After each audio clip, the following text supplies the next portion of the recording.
લો બોલો મહેસાણા અને પાટણ જિલ્લામાં છેલ્લા 2 વર્ષમાં લીકર પરમિટ ધારકોની હેલ્થ સ્થિતિ જ બદલાઈ નહીં। વર્ષ 2025માં મહેસાણા અને પાટણ જિલ્લામાં એક પણ પરમિટ રદ નથી કરવામાં આવી।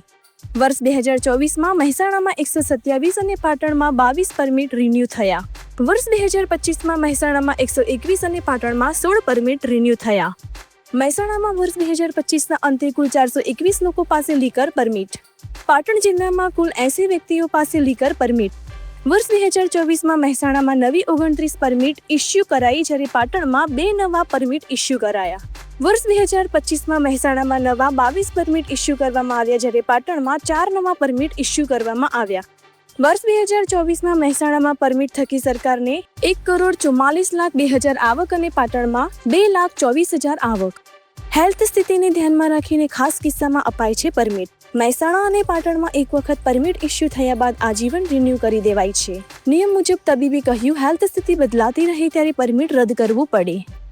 ડ્રાય સ્ટેટ છે, એટલે કે આપણે ત્યાં દારૂબંધી છે, પરંતુ આપણે ત્યાં ખાસ કિસ્સાઓમાં દારૂ પીવા માટે લીકર પરમિટ સરકાર દ્વારા ઇસ્યુ કરવામાં આવે છે। નશાબંધી વિભાગ દ્વારા ઇસ્યુ થતા પરમિટમાં જ્યારે મેડિકલ ગ્રાઉન્ડ ચેન્જ થાય ત્યારે પરમિટનું રદ્દીકરણ એટલે કે તેને રદ કરવાની કાર્યવાહી થતી હોય છે।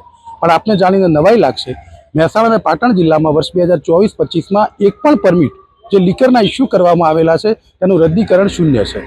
મહેસાણા અને પાટણ જિલ્લાની વાત કરવામાં આવે તો મહેસાણામાં વર્ષ 2024માં 122 જેટલા પરમિટ રિન્યુ કરવામાં આવ્યા હતા અને પાટણ જિલ્લામાં 27 જેટલા પરમિટ રિન્યુ કરવામાં આવ્યા હતા, જ્યારે મહેસાણા જિલ્લામાં વર્ષ 2025માં 121 જેટલા પરમિટ રિન્યુ કરવામાં આવ્યા હતા અને પાટણ જિલ્લામાં 16 જેટલા પરમિટ રિન્યુ કરવામાં આવ્યા હતા, જ્યારે બંને જિલ્લાઓમાં રદ્દીકરણની જે સંખ્યા છે એ શૂન્ય છે। જોકે પાછલા 2024ની તુલનામાં 2025માં આવકની વાત કરવામાં આવે તો આવકમાં સામાન્ય ઘટાડો નોંધાયો છે, તો પરમિટ લેનાર લોકોની સંખ્યામાં વધારો નોંધાયો છે।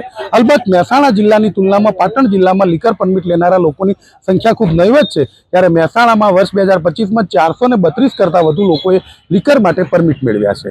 પરંતુ સવાલ એ છે કે જ્યારે મેડિકલ ગ્રાઉન્ડ ચેન્જ થાય, વ્યક્તિની કન્ડિશન ચેન્જ થાય, તેવા સંજોગોમાં પરમિટ રદ કરવાને બદલે તેનું પરમિટ ઇસ્યુ કરવામાં આવ્યા હોય તે પ્રકારની સ્થિતિ મહેસાણા અને પાટણ જિલ્લામાં છેલ્લા 2 વર્ષમાં જોવા મળી છે, અને એ 2 વર્ષમાં એક પણ પરમિટ આ બંને જિલ્લાઓમાં રદ નથી કરવામાં આવ્યા।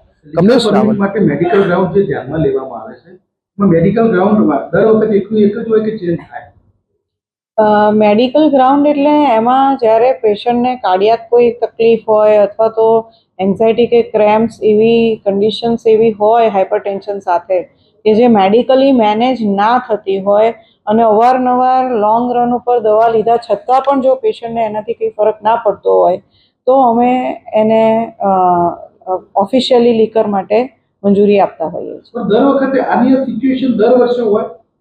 ના, એવું જરૂરી નથી હોતું। ઘણી વખત વજનમાં ફેરફાર થાય કે પછી એ લોકોની મેડિકેશનમાં બી જો સાથે સાથે ફેરફાર થાય તો એમની જે રિક્વાયરમેન્ટ છે એ ઘટી શકે છે।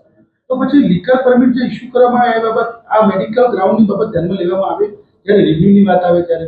હા, ડેફિનેટલી લેવામાં આવે અને લેવી જ જોઈએ। અમારા ત્યાં અમે જે શરૂઆતના વર્ષોમાં જેને અગાઉ વધારે અમાઉન્ટમાં જે મેડિકલ ડોઝમાં આપવામાં આવતું હતું એની ફિઝિશિયન અને અમારી આખી ટીમ છે, અને જ્યારે પણ અમારા ત્યાં અહીંયા ઇન્સ્પેક્શન થાય છે ત્યારે અમારી ટીમ મળીને ડિસાઇડ કરે છે કે આ વ્યક્તિને આટલા અમાઉન્ટમાં જો હાર્મફુલ હોઈ શકે ફ્યુચર માટે તો અમે એને ડેફિનેટલી ઘટાડીએ છીએ, અને ઘણા લોકોમાં એનાથી ઘટાડ્યા બાદ પણ સારો રિસ્પોન્સ જોવા મળે છે, એટલે ઘટાડવાથી ડેફિનેટલી ફાયદો થાય છે। 2024માં કોઈ માણસ ડિપ્રેશનમાં હોય, હાઈ બીપી હોય, 2025માં 26માં પણ એ સ્થિતિ હોઈ શકે છે?